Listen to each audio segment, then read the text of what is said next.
Hi everyone, so in this video we're going to go over some of the sheet metal work we did on the Lotus restoration. Right here you can see AJ's marking out and we're cutting in the shear piece that we're going to use to make a sheet metal shield for the harness that runs along the back side of the bulkhead just in front of the engine. You saw us bend it up on the brake around a piece of tube to try to get some shape into it, and we made a very interesting jig and used the arbor press to try to press and bend it into shape. There's about the best shot we have of it. I don't have a good picture, but that actually took a lot of hours and very creative engineering of tools and the materials we had to make it. Right here we're actually making another shield for part of the wiring harness that runs along the bottom of the tub next to the water pipe. So you'll see the finish, you'll see the old one that was on the car later, but it's just a small piece of sheet metal.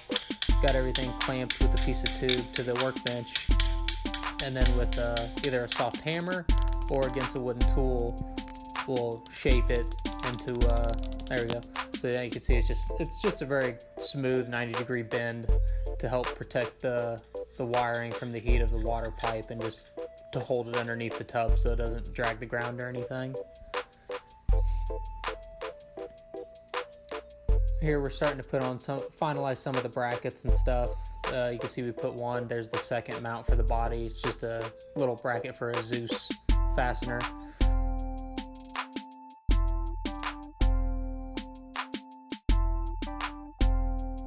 It's almost time for the tub to leave to go to paint and stuff, so we're just cleaning up some loose ends. We're any rivets that we don't like, we're rebucking and just cleaning all the little stuff up. That's about all we got for this episode. See you guys next time.